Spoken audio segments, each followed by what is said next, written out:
खुलुमबाय आंनि मुङा सिमांसा नार्जारी आं सासे गुदि फरायसालिनि फोरोंगिरि दा आङो BTR गोरोबथानि सोमोन्दै फंनैसो बुंनो सानदों आङो दा BTR नि जा गोरोबथा दङ बेवहाय थांखिफोर दङ जा थांखिया जोंनि थाखाय बर' हारिनि थाखाय मोजां बेफोर थांखिफोरा जाहैबाय BTD नि जाखिनि पावार दं बे पावारनिफ्राय बांसिन पावार मोननाय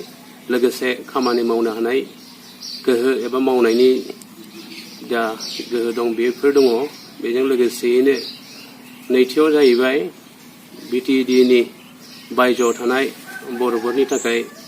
नैबे BTR आवहाय साननाय जादों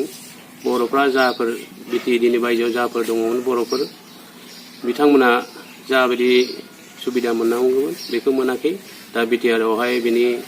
सुबिदा मोननायनि खाबु आरो बिथांमोननि जौगानायनि फारसे सानदों थामथियाव नैबे दङ थांखिया ट्राइबेलनि हाहुनि सोमोन्दै बुंथिनाय दङ बा लिरनाय दङ बेवहाय ट्राइबेला जाहैबाय जों बर' हारिया मोनसे ट्राइबेल हारि बेयाव ट्राइबेलनि माखासे हानि मोन्थाय दङ जाखिनि ट्राइबेल बेलेन ब्लक दङ बेवहाय ट्राइबेलफोरनि मोन्थाय दङ दा बे मोन्थायखौ आसाम सरकार बा भारत सरकारा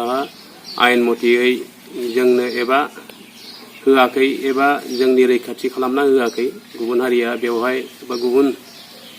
रायजोनि मानसिफ्रा हाबनानै थाफैदों बे मोनसे जोंनि थाखाय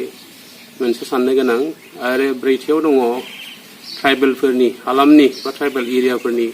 जौगानाय खामानि मावनाय दा बेवहाय सिगांनि जाखिनि सरकारा मावबोदोंमोनबाबो जिबायदि मावनांगौ बेबायदि मावनाय नुनो मोनाखै आसा खालामदों नैबे BTR नि गेजेरजों जायफोर गोदानै सरकार फैगोन बे ट्राइबेल ओनसोलखौ जौगानाय फारसेयैनो खामानि मावगोन होननानै सानदों आरो बाथियाव दङ NDB फोरनि जाखिनि बिथांमोना BTR गोरोबथायाव फैनानै गावसिनि मावनो गोनां एबा सागानखौ होफैबाय बिथांमोननि थाखाय साननांगोन आरो BTR आवहाय सानदों बिनि थाखाय बिथांमोननि जिउआ जाहाथे ओरैनो थांगारा बिथांमोना जाहाथे गावसिनि जिउखौहाय दैदेनलांनो हायो आरो सरकारनि माखासे खाबु सुबिदाखौ मोनो बिनि फारसे लिरनाय दङ आरो जोबथायाव दङ दथियाव दङ जोंनि बर' हारिनि राव हारिमु समाज जौगानायनि फारसे आरो लोगोसे सोलोंथाइ जौगानाय बेनि खामानि मावनायनि फारसे गोबाङैनो बे एग्रिमेन्टआवहाय दङ दा बेफोरखौ BTR आवहाय मावफुंनो लायोब्ला हयथ' जोंनि बर' हारिया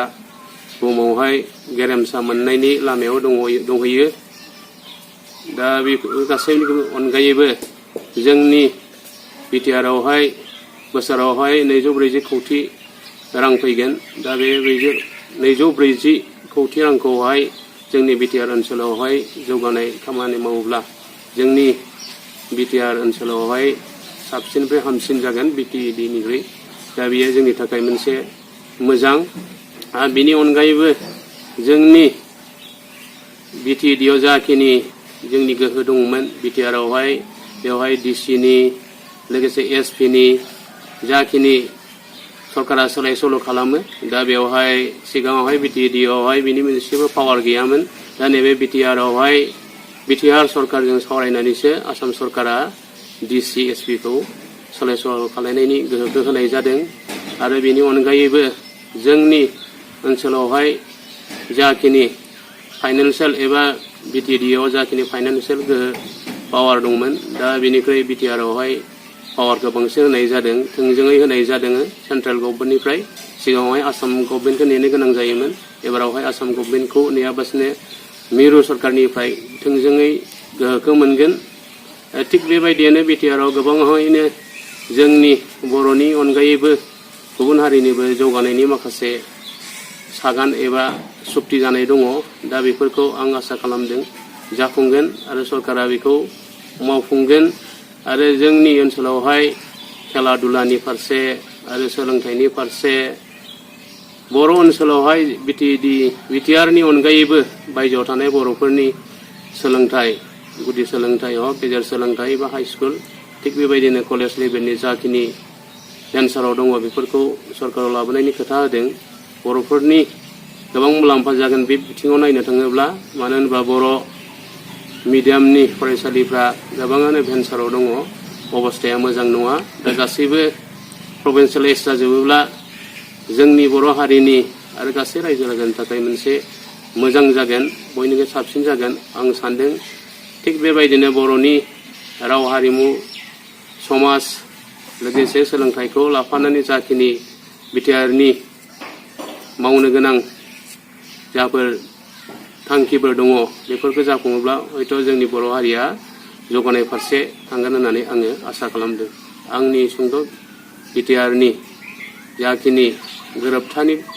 फंनैसो बुंथ'नाय खिनिखौ बुंनानै आं फोजोबथ'नाय जाबाय। गोजोन्थों।